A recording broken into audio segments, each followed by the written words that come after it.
palestra de hoje: a importância do afeto no relacionamento. É necessário que, mais do que estarem juntos, venha existir o afeto entre o casal. E claro, existem muitas maneiras de se demonstrar esse afeto, esse carinho. O marido, o homem, vai atrás do sustento, vai trabalhar para trazer o sustento para casa, e nos dias de hoje também muitos, além de trabalharem fora, os homens também ajudam em casa. Muitas mulheres que têm jornada dupla, têm que trabalhar fora e também tem a casa, e cada um dentro disso busca fazer o seu melhor, dar o seu melhor. Mas afeto não é somente isso, tem que ter a demonstração na prática desse afeto, desse carinho. Os animais gostam de carinho? Você que tem algum pet, tem uns que até deitam o quê? No chão. É ou não é verdade? Porque até os animais irracionais gostam de carinho. Deus criou o ser humano para dar afeto e também para receber afeto. Ele criou a gente com isso. Normalmente, no início do relacionamento, o que querem? Se abraçar, se beijar, se tocar, e na maioria das vezes querem passar dos limites. Não é assim? Mas parece que depois que casa, é como já foi falado aqui várias vezes, então já houve a conquista, já se casaram, colocam o troféu na prateleira e já não precisa mais. Vamos só focar nas outras coisas. O afeto, e não é, claro, pessoal, por favor, não é melação, não é algo, a gente está falando de algo equilibrado, que faz bem, que é saudável para o relacionamento, que aproxima. Vamos ler aqui o que diz a palavra de Deus. Isaac ficou ali muito tempo. Um dia, Abimeleque, o rei dos filisteus, olhou por uma janela e viu Isaac fazendo o quê? Acariciando Rebeca, a sua mulher. Isaac, com a sua esposa e com seus filhos, tinham ido morar junto dos filisteus, porque onde eles estavam com problema de alimento, então eles foram morar em outro lugar. E um dia, o rei Abimeleque estava lá, olhando de longe pela janela, o que ele viu? Ele viu o carinho, o afeto que Isaac estava tendo com aquela que ele pensava que era irmã dele. E ele falou: não, essa não é irmã não. Pelo trato dele com Rebeca, ele viu que era o quê? Esposa dele. Em outras versões da Bíblia, diz que eles estavam brincando, pessoal. O relacionamento, para ele ser saudável, pessoal, que tem afeto, tem carinho, tem também um momento que se brinca com a gente, é assim. Momentos que a gente está rindo juntos, compartilhando as coisas, porque isso só nos une cada vez mais. Você vê que hoje em dia, no privado, o casal está vivendo um inferno, mas nas redes sociais, na hora de tirar foto, tudo, estão o quê? Rindo, supostamente apaixonados. Não é assim? Mas eles não estavam ali, foi algo que eles foram vistos, porque era algo natural entre eles, o afeto, o carinho. Ah, bispo, eu não gosto muito disso não. Todos gostam de carinho. E a gente não está falando, pessoal, de ter esse carinho, esse afeto, de uma maneira obrigada. Eu tenho que abraçar minha esposa, tenho que beijar ela, tenho que falar para ela que eu te amo. Não é isso não, pessoal, é algo natural. E toda mulher tem essa expectativa para o relacionamento, de que aquele período que ela, no início, quando havia esse interesse, essa vontade de estar junto, os beijos, os abraços, ela tem a expectativa que isso seja para a vida toda. E, em muitos casos, na maioria, infelizmente, isso não acontece, por motivos variados, mas a gente sabe que, no fundo, há uma investida espiritual contra o casamento, contra as famílias. Então, acaba que aquilo que acontecia no início e que era tão gostoso e que fez vocês decidirem passar o resto da vida juntos, acaba se apagando. E para a mulher, o afeto, a intimidade do casal, os momentos que vocês têm juntos, isso faz muita diferença, porque não é só a questão emocional, o sentir-se bem para a mulher, mas todo o carinho que o meu marido demonstra para mim, ele me reafirma o amor que ele tem para mim, o valor que eu tenho para ele. Então, quando você pega na mão da sua esposa, quando você passa, às vezes passa um pelo outro dentro de casa e um passa a mão no outro, tudo isso está comunicando para a mulher, principalmente, o quanto ela é querida, o quanto ela é desejada. E todo homem que tem uma mulher feliz vai ter uma casa feliz, um casamento feliz, o ambiente todo fica feliz. Quando falta o afeto no relacionamento, o carinho, então o casal naturalmente começa a se esfriar, se distanciar, mas o mal vai usar o afeto, o carinho, para tentar trazer uma terceira pessoa para esse relacionamento. Aí a pessoa não ouve palavras de carinho dentro de casa, aí começa a ouvir no trabalho, começa a ouvir pessoas que se aproximam, aí busca até tocar, tudo bem. Aí o casal não se toca, mas lá no trabalho a pessoa está sendo tocada, está recebendo gestos de carinho, de amor.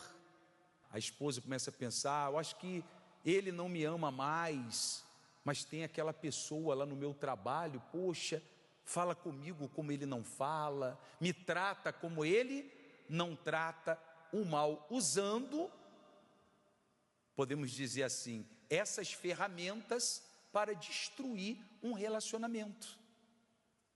A gente até estava conversando que tem agora aquele divórcio do sono.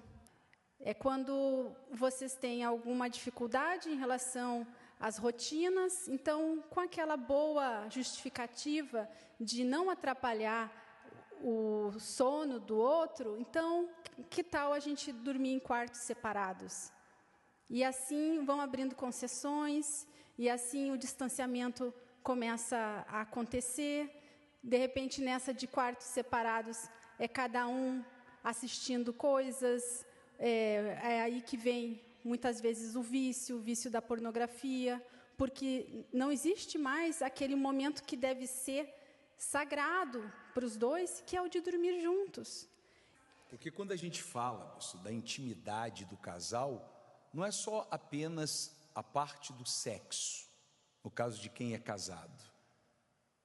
Ali a intimidade, ela começa muito antes, já desde de manhã, se despedindo antes de ir para o trabalho, se comunicando durante o dia, ainda que estão distantes fisicamente, porque não é O casal muitas das vezes passou o dia brigado, né? Um ofendeu o outro, e aí vai chegar a noite e vai ter intimidade? É assim? Ele acaba achando que ela está exagerando, ela tá rejeitando ele, mas ele não lembra de tudo que de repente aconteceu durante o dia, que deixou uma mágoa, que deixou uma ruptura ali entre eles, e que enquanto aquilo não for resolvido, e a Bíblia tem um conselho muito bom sobre isso, que ela diz que é para a gente não deixar o sol se pôr sobre a ira, que é justamente para não atrapalhar esse momento do casal. Olha o que diz a palavra de Deus: não vos priveis um ao outro, senão por consentimento mútuo, por algum tempo, para vos aplicardes ao jejum e à oração, e depois ajuntai-vos outra vez, para que Satanás não vos tente pela vossa o quê? Intemperança. Você vê que para um casal passarem um período sem se relacionarem intimamente, tem que ser de mútuo consentimento. Os dois têm que estar de acordo. Aqui está falando se vão fazer um jejum, um propósito de oração, mas os dois têm que estar de quê? De comum acordo. E isso tem que ser apenas por um tempo. A gente tem filho pequeno, aí ele não gosta de dormir sozinho, então por um período vai estar lá dormindo entre o casal. Isso não faz bem para o casamento, pessoal. Não faz bem. Não importa o período que vai ser.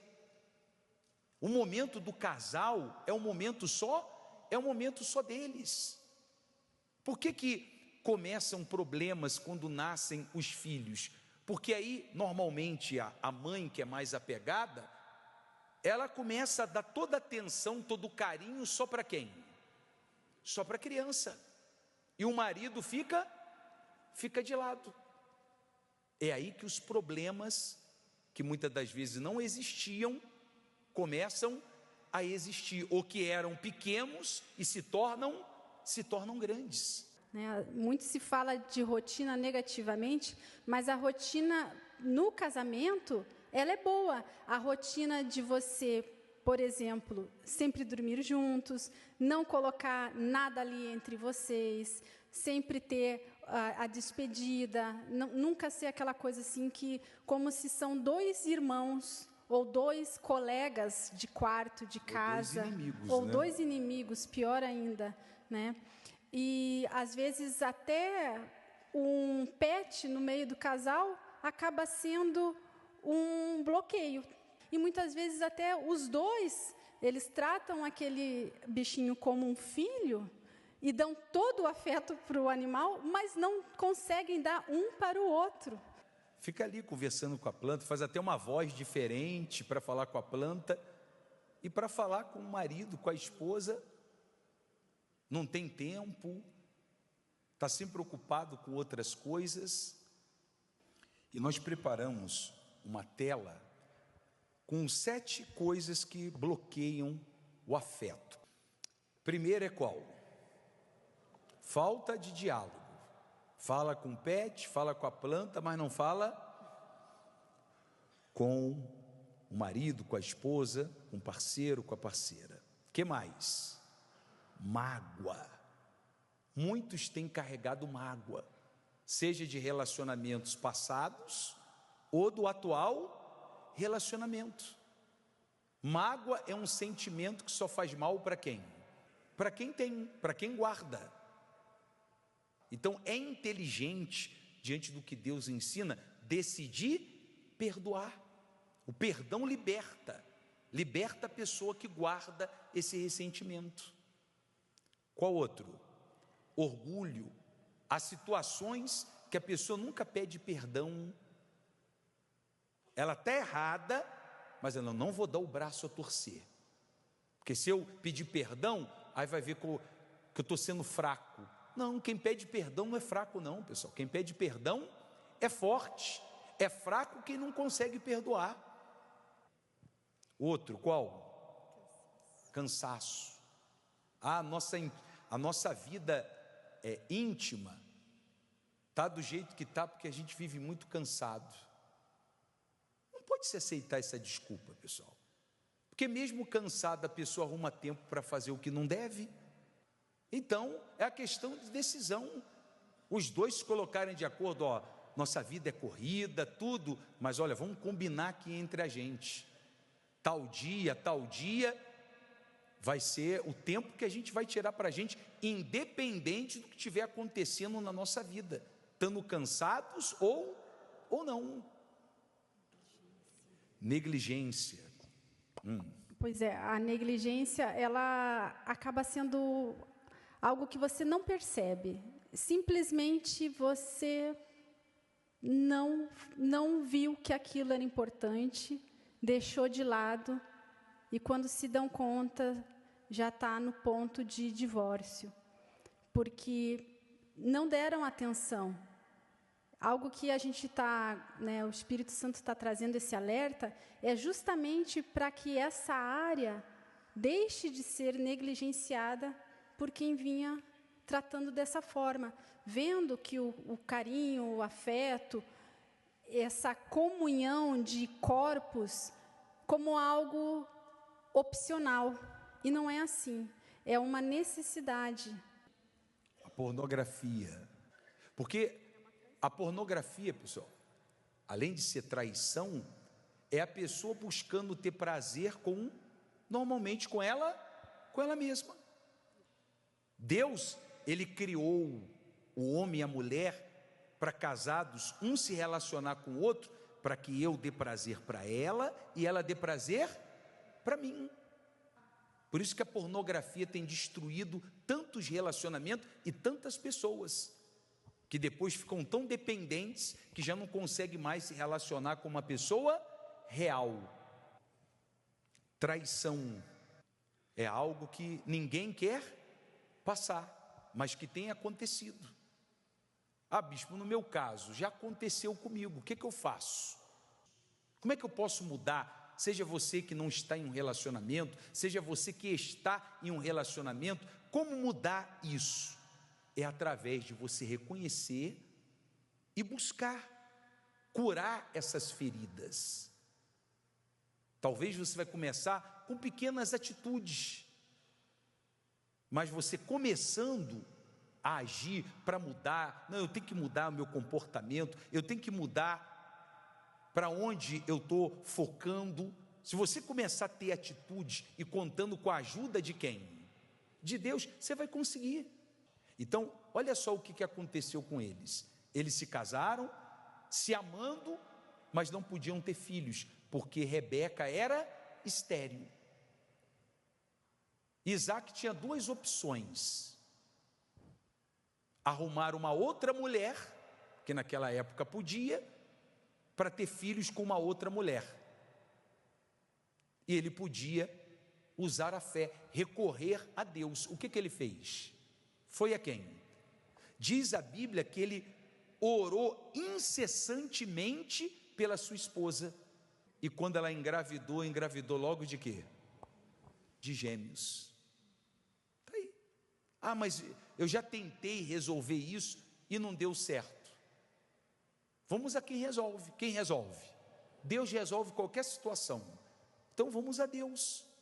E você vai conseguir vencer o que você até aqui não tinha conseguido. Você vai conseguir ver a mudança na outra pessoa, que diante de outras coisas que você fez, ela não mudou. Compreenderam? E a oração, muito mais do que você pedir a Deus para mudar o seu marido, deve ser: meu Deus, me mostra o que eu tenho que fazer, aonde eu tenho que mudar. Porque aí sim a mudança acontece, aí sim o resultado vem. Quando você trabalhar em você o que está impedindo esse bloqueio e torna então visível para outra pessoa que está acontecendo algo diferente com você. E aí o Espírito Santo age. Está aí. Igualmente, vós, maridos, coabitai com elas, com entendimento, não com a emoção, com o coração, mas usando a cabeça, se colocando no lugar dela. Espera aí, por que ela está assim? Buscando, tá bom, ela está nervosa, ela está se comportando dessa maneira, mas isso tem um motivo. Deixa eu procurar saber, deixa eu procurar entender. A mulher, ela quer se sentir protegida. Ela quer se sentir protegida. Peraí, tem alguém que me protege, que é por mim, que cuida de mim, que se preocupa. Então, é um dever nosso, é um dever do homem, ser o provedor, ser o cuidador. Quem entendeu direitinho?